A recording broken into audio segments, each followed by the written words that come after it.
నందమూరి తారక రామారావు వర్ధంతి సందర్భంగా హైదరాబాద్లోని ఎన్టీఆర్ ఘాట్ వద్ద ప్రముఖులు నివాళులు అర్పిస్తున్నారు. ఎమ్మెల్యే బాలకృష్ణ, ఎంపీ పురంధేశ్వరి ఎన్టీఆర్ ఘాట్ వద్ద పూలమాలలు వేసి నివాళులు అర్పించారు.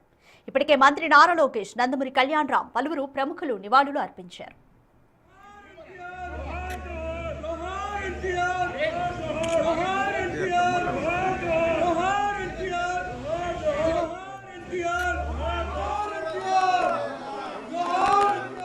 తారక రామారావు గారు పరంపరించి 30 సంవత్సరాలు అయినా కూడా నేటికి సైతం వారు తెలుగు ప్రజల హృదయాల్లో సజీవంగానే ఉన్నారు అని చెప్పి విశ్వసించక తప్పదు.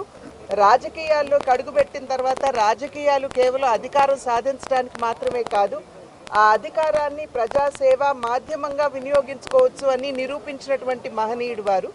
వారి సంకల్ప బలం ఎంత గట్టిదంటే ఆనాడు వారు ప్రవేశపెట్టినటువంటి అనేక సంక్షేమ కార్యక్రమాలు ఏవైతే ఉన్నాయో ఈనాడు అవే కార్యక్రమాలు ఒకంత రూపాంతరం చెందాయేమో కానీ ఎవరూ కూడా వాటిని తీసివేసేటువంటి పరిస్థితి అయితే దేశంలో ఖచ్చితంగా లేదు. ఇది వారి సంకల్పానికి మరియు ప్రజల పట్ల వారికి ఉన్నటువంటి అంకిత భావానికి నిదర్శనంగా మనం భావించాలి.